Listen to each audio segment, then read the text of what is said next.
얼마 전 미국 트럼프 전 대통령은 차기 대통령 선거 출마를 선언했습니다. 중간 선거에서 트럼프의 영향력을 보여주지 못한 상황에서 의회 차원에서 트럼프 전 대통령 기소 권고 의견이 나왔습니다. 봉영식 연세대 통일연구원 전문연구위원과 이야기 나눠봅니다. 안녕하십니까? 안녕하십니까? 네. 지난해 1월 6일 2020년 대선에서 패배한 트럼프 전 대통령 지지자들이 의회로 몰려든 일이 있었어요. 좀 처음 있는 일이었죠. 예, 그렇습니다. 미국 헌정 사상에 대통령이 선거에서 대통령이 직접 나서서 선거가 조작되었으니까 국민들이 일어나야 된다고 이야기하고 거기에 추종하는 세력들이 의회 이사당의 물리적인 힘을 사용해서 난입을 해서 희생자가 난 사건입니다. 그래서 이제 트럼프 대통령은 이렇게 계속 얘기를 했죠. 네. 비록 내가 이 선거가 조작되었다고 계속 주장을 한 것은 맞지만 그렇다고 해서 이렇게 그 폭력 행위를 내가 조장하거나 사주한 바는 없다. 나는 이런 폭력 행위를 막기 위해서 노력을 했고 그 증거가 있다고 했죠. 예. 그런데 언론과 그 트럼프 대통령의 행동에 비판한 사람들은 그런 선동을 막은 것은 벌써 희생자가 발생하고 사태가 악화된 다음이고 집으로 돌아가라는 얘기를 한 것은 한참 후기 때문에 그 앞에 행동은 트럼프 대통령이 이런 폭력 행위를 사주하였다.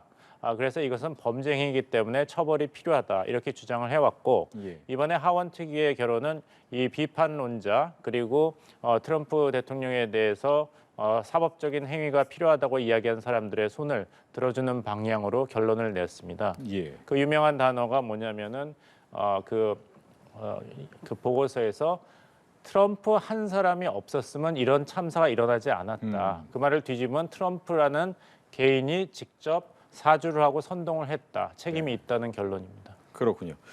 보면 이제 이 의회에 난입한 것도 미 역사상 처음이지만 처음 의회 차원에서 기소해라 이렇게 권고하는 것도 처음 보는 것 같아요. 그렇습니다. 만약에 트럼프 대통령이 뭐 선거에 이겼으면 이런 1월 6일 의회 난동 사건도 없었겠지만 만약에 트럼프가 재선에 성공하고 대통령이었는데 선거가 조작되었다고 이야기하고 그 증거를 조작하거나 아니면 마이크 펜스 부통령을 시켜가지고 그런 조작 행위를 가담하거나 그걸 사주하게 만들었다면은 그때는 이런 기소가 아니라 네. 현직 대통령으로 탄핵감이 됩니다. 내란 선동은 탄핵의 사유에 해당하고 우리나라 헌법에도 그렇죠. 네. 그래서 이제 박근혜 전 대통령이 탄핵을 당했지 않습니까? 거기는 뭐냐면은 이제 이번에 트럼프 대통령 전직 대통령 그 기소 권고 의견에 해당하는 사항 뭐냐면 내란 선동, 그다음에 의회의 의사 진행 방해, 집행 방해, obstruction of justice라 그러죠. 네. 그다음에 미국 국민과 국가에 대한 사치, defraud, 사기를 친 겁니다. 정보를 가짜를 내고 해서 그다음에 허위 진술 공모 이런 것입니다. 하지만 무능은 탄핵 사유에 해당하지 않습니다. 네. 이게 직접적인 조작이라든지 헌법과 법률을 위반하는 행위를 미국 대통령이나 한국 대통령이 했을 때 탄핵 사유가 발생하는 것이죠. 이 73년도에 워터게이트 스캔들로 리처드 닉슨 대통령이 탄핵을 당하기 직전됐던 것은 바로 워터게이트 스캔들이 밝혀지고 그것을 닉슨 대통령이 직접 지시를 했고 그 직접 지시를 한 증거가 있는 녹음 테이프가 백악관에 있다 그래서 미국 법무부가 그 테이프를 제출하라고 명령을 했음에도 불구하고 닉슨 대통령은 그것을 거부했습니다.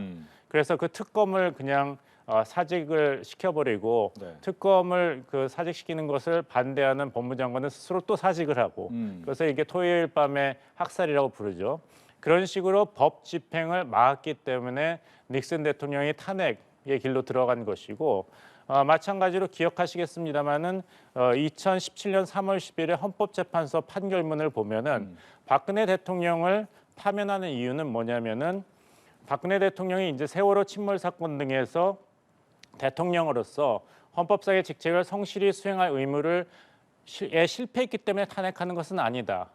왜냐하면 거기서 얘기한 것은 성실의 개념은 상대적이고 추상적이어서 성실한 직책 수행 의무와 같은 추상적인 의무 규정의 위반으로는 탄핵 소추라는 것은 어려운 점이고 여기서는 사법적인 판단이 대상이 될 수 없다는 헌법재판소의 판례가 있다고 했습니다. 예. 그러면 왜 박근혜 대통령 그때 탄핵했는가?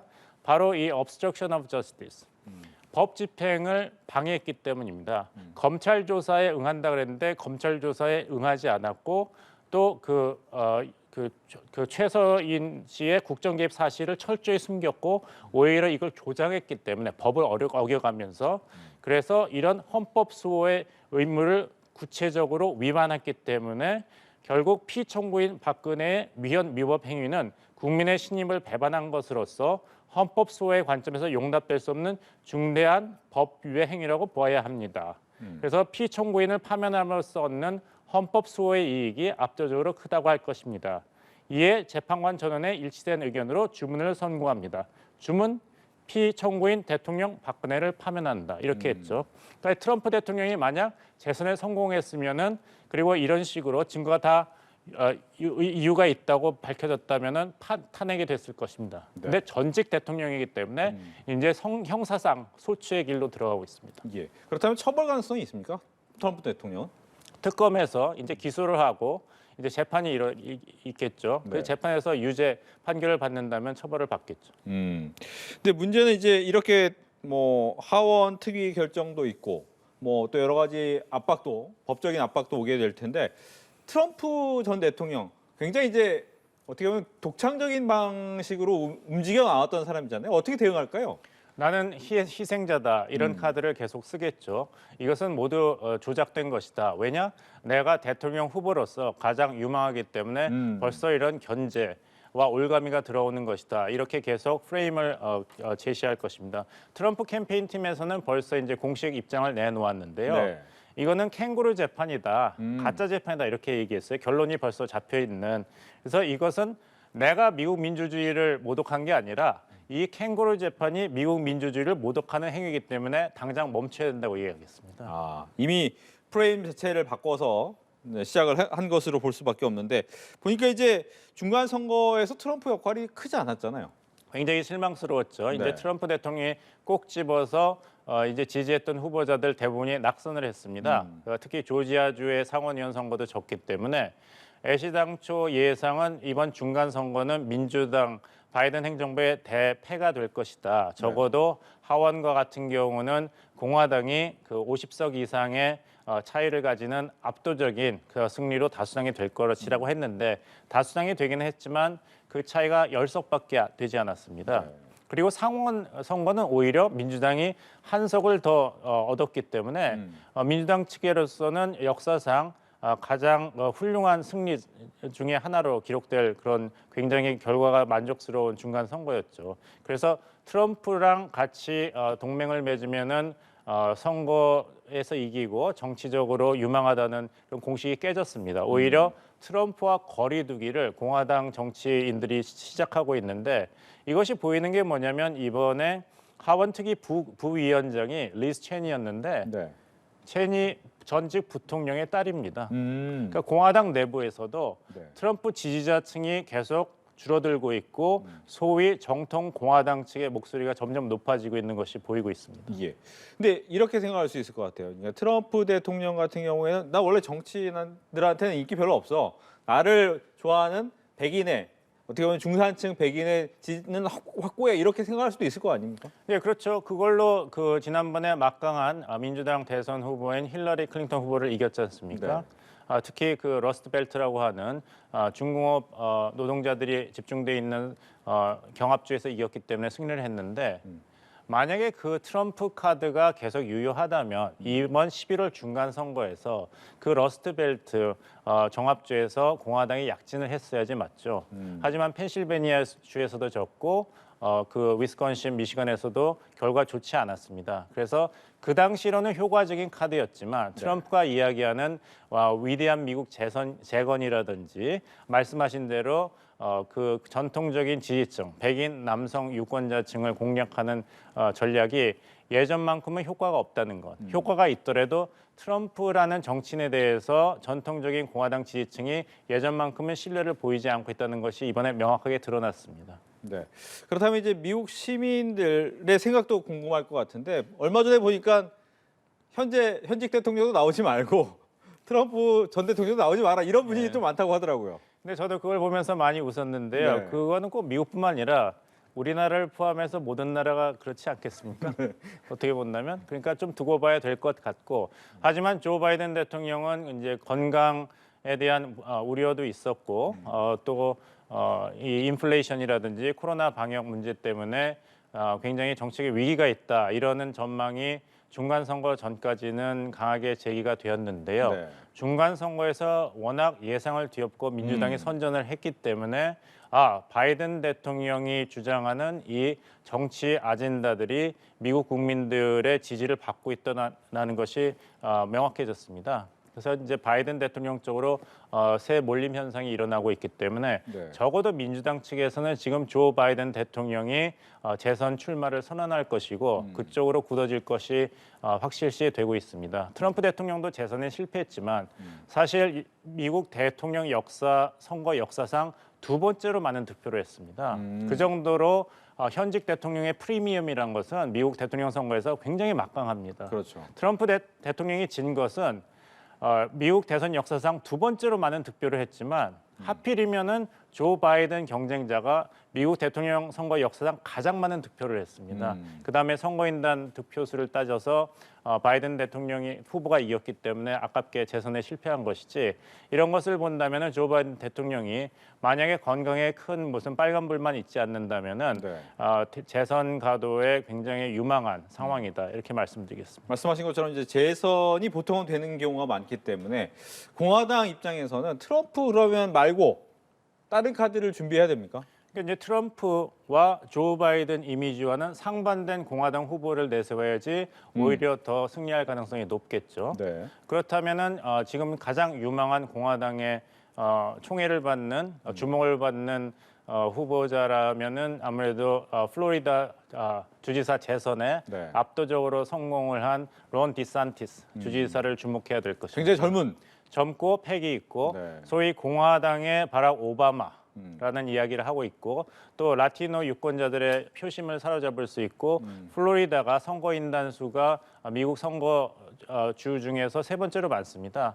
그리고 티파티라는 작은 정부를 주장하는 그런 정치단체의 막강한 지지를 받고 있기 때문에 네. 전통적인 공화당 유권자층이나 라티노 유권자층 또 이제 보수층과 백인 남자 유권자층에서도 큰 지지를 받을 것으로 예상되기 때문에 조 바이든 현직 대통령과 새로운 이미지를 젊은 피를 표방하는 론 디산티스 공화당 주지사가 공화당 대선 후보로 나오는 그런 구도가 가장 유망한 시나리오로 잡히고 있습니다. 예. 그런데 이제 뭐 그 와중에 트럼프 전 대통령은 참 방송인 같다는 느낌이 들어요. 예전에 그 방송에 나왔던 그 모습이 그대로 보이는데 본인을 이제 슈퍼히어로로 묘사한 카드를 만들어서 또 NFT를 팔았어요. 근데 또 굉장히 잘 팔렸지 않습니까? 이건 어떻게 봐야 됩니까? 이제 트럼프를 아직도 믿고 사랑하는 지지자가 많겠죠. 대선에서 8천만 표를 얻는다는 게 어디 쉬운 일입니까? 그러니까 아무리 트럼프 버리기에 많은 이전의 지지자들이 나섰다고 하더라도 아직 트럼프를 믿고 보호해주고 싶은 유권자들이 남아 있는 것이죠. 네. 두 번째는 이 슈퍼히어로 모습의 트럼프 카드는 12시간 만에 팔린 것은 어떤 정치적인 지지라든지 이런 걸 표방하는 그런 행위로 보기보다는 네. 돈이 되기 때문에 이제 트럼프 대통령이 역사 속으로 사라질 것 아닙니까? 그러면 이것이 나중에 NFT 카드가 된다면은 이게 대체 불가능하기 때문에 세월이 지나가면 역사적 유물로서 큰 가치가 있는 것이죠. 그러니까 이제 사업 차원에서 수익 차원에서도 이 트럼프 카드를 보유하는 것은 사실 합리적인 선택이라고 말씀드리겠습니다. 예. 지금 뭐 많은 사람들이 뭐 미국에 대해서 관심을 갖는 이유 중에 하나가 만약 이렇게 지난번 중간 선거에서도 이 IRA의 변화가 있을 것이냐. 왜냐하면 우리 산업과 직접적인 연관이 있는데 문제는 미국 우선주의가 트럼프에서 끝나는 건 아닌 것 같다는 생각이 좀 들더라고요. 그렇습니다. 트럼프 대통령의 미국 우선주의는 네. 그대로 민낯을 드러낸 미국 우선주의고 조 바이든 행정부의 미국 우선주의는 다자주의 그리고 민주주의의 연대란 이름하에 포장된 미국 우선주의다 이런 이야기를 미국 전문가들끼리 하고 있습니다. 미국도 지금 입장이 굉장히 급하지 않습니까? 네. 코로나 팬데믹이라는 전대미문의 이런 방역 위기를 맞았고 그것을 막는 과정에서 또 그 인플레이션이 40년 만에 가장 높은 수준으로 올랐고 또 부상하는 중국과 경쟁해야 되고 전통적인 안보 위협인 러시아가 우크라이나 침공으로 미국이 주도하는 세계 안보 질서가 큰 위기를 맞고 있습니다. 그러니까 미국 입장에서 본다면은 뜻을 같이 하는 국가들과 연대하는 것도 중요하지만 네. 워낙 미국 입장이 급하기 때문에 미국의 핵심 국가 이익부터 챙겨야 되는 그런 급한 사정이 바이든 대통령에게 주어졌기 때문에 IRA 법안과 같이 비록 한국과 미국의 동맹 관계를 한층 더 강화하는 것은 미국한테도 중요하고 한국한테도 중요합니다만 미국 입장에서 본다면은 아무래도 지난번 국가 안보 잠정 보고서에서 강조했듯이 중산층을 살리는 것이 미국 안보를 살리는 것. 이것이 정책적으로 잡혀 있기 때문에 동맹국의 이익을 훼손하더라도 미국 중산층을 먼저 보호하는 그쪽으로 정책 기조를 계속 잡아가고 있습니다. 그래서 비록 대통령은 바뀌었습니다만 트럼프 시대의 미국 우선주의가 계속 미국 외교 안보 정책에서 보이는 것은 어쩔 수 없다고 보입니다. 알겠습니다. 이렇게 해서 미국 트럼프 전 대통령과 관련된 이야기 봉영식 연세대 통일연구원 전문연구위원과 이야기 나눠봤습니다. 오늘 얘기 잘 들었습니다.